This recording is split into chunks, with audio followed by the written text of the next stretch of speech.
Hey everybody, this is Eric from Sensory Dad, and I'm seeing a lot of posts concerned about the sleep patterns in children, diagnosing early sleep difficulties.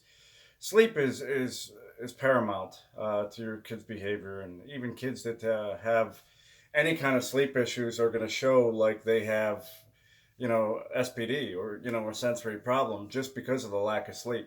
What I've seen is that it's directly correlated to the amount of breakdowns that Leo has. Is the sleep. Normally, in like 3 to 5, I think they aim for about 8 hours of sleep, and then you can go to 7 hours once you get in that, 6 to 8 range.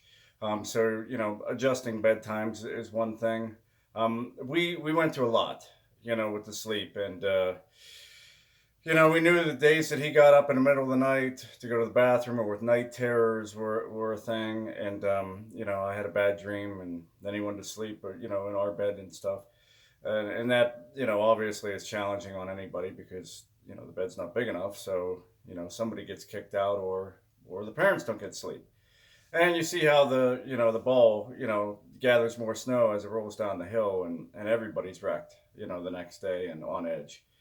So the first thing we tried doing was just fluid restriction, just something basic, and before we could get into to do the sleep studies and really talk to a professional about how we could manage his sleep. We just started restricting the fluids and trying to get pull-ups off him. This was at about age 3 or 4, and that seemed to work pretty well. He would sneak drinks here and there, and still to this day, he might get up around 1 o'clock, 1:30 in the morning, like he did last night, and I got to check on him and tuck him back in. Now, we didn't know how bad the sleep deprivation was becoming until it became the point where the sensory we couldn't tell if it was sensory overload or just the fact that he's just exhausted and maybe he just plays harder than the other kids, pre-diagnosis days. So once we figured out that we really needed to look at it, the first thing we did was put a Fitbit on him, and just the pedometer type and to monitor his sleep with that. Now, according to the experts in Pittsburgh, it's not reliable to use that data as empirical evidence that your kid has a sleep issue. But what I can tell you is he averaged 26 restless times a night. And they gave us all kind of charts and everything on the Fitbit feed out, the monitors and everything like that. And so, during the night, my wife and I would start checking on him. And sure enough, he would toss and turn and twist, and the blankets would come off. And so, we knew we had to get it checked out. We talked to the OT, we talked to, the behavioral specialist, and they said, you should really get him, checked for maybe it's sleeping, maybe it's snoring, could be apnea. It didn't really turn out to be any of that. We went to an ear, nose, and throat, and we also did the sleep study.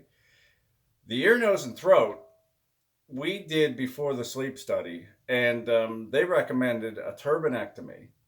And I don't even know what a turbinate is, but they recommended the turbinectomy and also to have his adenoids removed. So we did go through with that surgery, and we even did it prior to the sleep study on the recommendation of the NT doctor. And he said, it's not going to hurt the sleep study. If anything, it's going to improve his quality of sleep, regardless of what that sleep study says. So it really did. Just doing that alone, it was tremendous. It seemed like he started to get pretty decent sleep. The Fitbit even still using that, even though they said it's not the Bible, but it worked. I would say he was restless half the time, in comparison to the 26 times, but a true improvement. Another thing I'll show you is we tried something called a diffuser. I'm sure you guys have seen these before, heard of them. Nothing new. We tried putting lavender in them as a scent, just as a calming effect. That seemed to work pretty well too. But like we've talked before, everything has a shelf life, guys. So this worked for a couple weeks, and then we haven't used it in months. And then a couple days ago, he says, "Hey, can we get that working again? Can I get the lavender back in my room? I'd like to have it." So he's almost self-diagnosing when he needs that feedback. So he's really growing, and it's great to see that happening. So we're going to go ahead and get more of the diffuser stuff. Another thing we use, white noise or, ambient sound. So this does just about everything. I think it's Homedics, something like that. It was cheap. It was a Walmart thing. I think we got it on clearance even. But it does sounds of the ocean. It does, lakes, waterfalls, that kind of stuff. Birds chirping, the jungle. So that noise alone, I don't know how adding sensory into his sleep pattern helped, but it did. So maybe that was just, squashing a craving that he had for that input, that audio input. So that seemed to work for us too. Now that's something we don't use all the time. The nice thing about this unit is too, it does have like a mood lighting to it, so you can go red, green, blue. He seems to like the greens for whatever reason. I've seen studies in the past where soft tones of light can make an effect. So we also got a light over here that I'll show you real quick. That blue light. So that's another light that can change. I don't know, 4 or 5 different colors, different shades, and everything. That stays on all the time. I mean, we really, he's got to have that on. But he doesn't want all the light coming in from the window. So what we had to do with that is we got heavier curtains that almost block out, and we also put the regular mini blinds on there as well. And that gets it pretty dark in here at night, except for the mood type of lighting that he requested. That's been working well. We also have one of these here. This is just a little cheap. It projects an image up. It's like $4 or $5. This is Lightning McQueen, one of his favorite characters. So that's worked well for us in the past. Obviously, he's a seeker. So being a seeker, there's a couple different things we've done. My mother got me these blankets. Now I got to use this freaking blanket about a day before he realized it was really fuzzy and like, wool, lambskin or whatever it is. I don't know.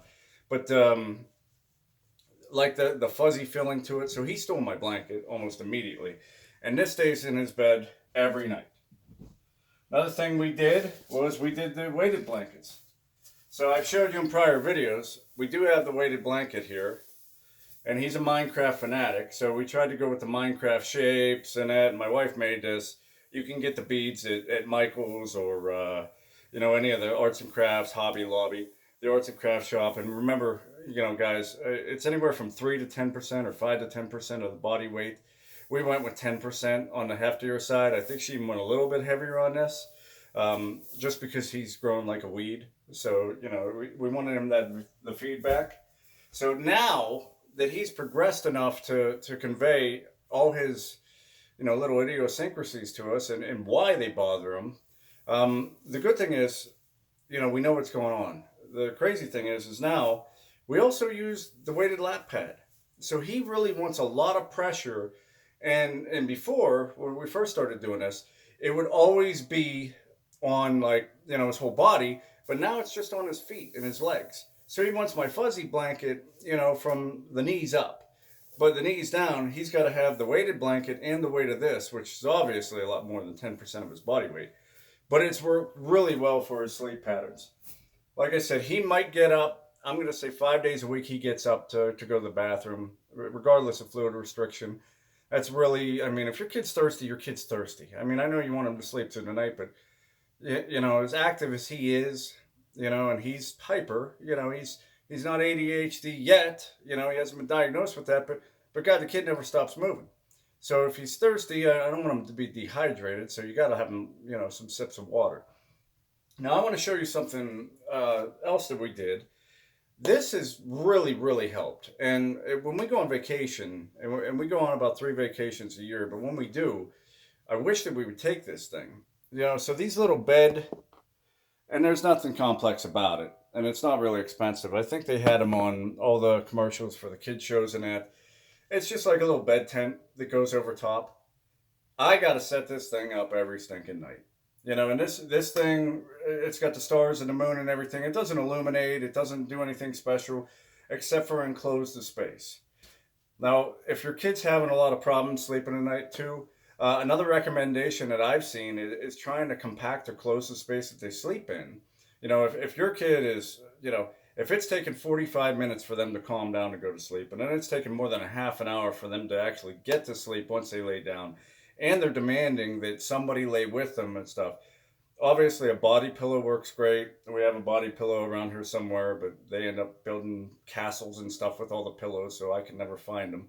Um, a body pillow works great, like I said.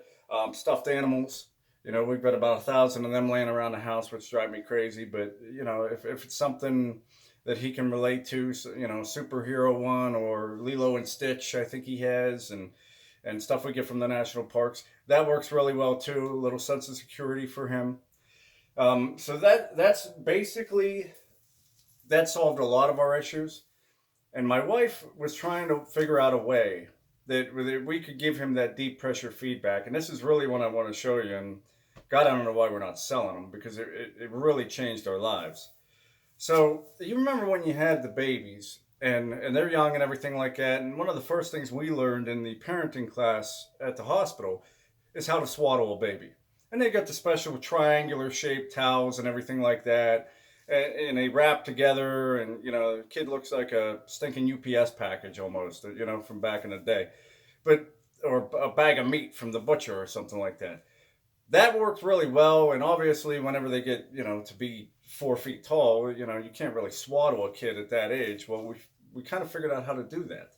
So what my wife did, and safety being the number one thing, so we use Velcro, and the Velcro is not strong. It's in the Minecraft, I'll show you. It's in the Minecraft kind of fabric and everything. So she stitched this together and came up with the concept of mixing a weighted blanket with a swaddling type setup. So this thing goes across his chest, and it's got a couple pounds of the beads stitched into pouches here, so that this lays across his chest and his arms are at his side. Now, believe it or not, it looks like he's a mummy, but believe it or not, he absolutely craved and loved this thing, probably for about a year and a half. That this had to travel with us everywhere. Now, secondary, it comes across the midsection or the trunk area here, so the abdominals are covered as well.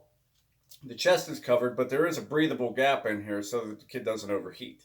So obviously, he's got to have the fuzzy blanket. He's got to have the weighted blanket. We got to keep the house at 68 degrees, because he's going to die of being in a sweat lodge if you don't. So this has the middle here, and then it also has one for deep pressure around the legs. Now, we did not weight the middle section and the leg section. The good thing about this is God forbid there was ever an emergency, a fire, whatever, somebody beating on the door and you got to get out of bed. This is easy enough for him to just pull it. And what I would say is, if you were going to try to fabricate one of these, go with less of a strip on the Velcro. Maybe let your kid play with some Velcro and see how easily they can rip it apart. And then you could kind of gauge how much you'd want to do with them. I'm not crafty in any sort of fashion, but that thing has really been a godsend. Along with the other things, the one thing I also wanted to say is moving their bed into the corner. So the tent works great. But everybody that I see that does a room for their kid, they have, the crib or the child bed or the little race car bed and all that stuff. And they kind of do like a feng shui to the room. And these rooms are beautiful. They're decorated. They got the, handcrafted stuff on the walls, and the fathead stickers on the walls and everything like that. You see artwork all around here. But, the bed's always right in the middle of the room. And then you got dressers and stuff, around the outskirts of the room. And the big thing was, we moved his bed away from the window. So his brother's on the other side here. They share a room. So we moved Leo's bed to this corner away from the window so that he doesn't have that light and everything coming from, light coming in from the outside. And we also moved it to the corner. Rather than having the bed centered in a room, we're even moved out so that you can do a circle walk around them, or and access from both sides. That was another thing that really helped. It kind of, I don't know, it just feels cozy for them. So that was another recommendation I have, moving it into the corner. Another thing we did was we did a memory foam topper. I ended up getting one of these for my bedroom, and it virtually solved a back problem I had from way back in the day. It's worked really well for him, and you can tell that if he sleeps in our bed one night, it's good because I have that. If he sleeps out here, it's okay. But if he visits grandma and grandpa that don't have that, you kind of tell that it affects his sleep patterns.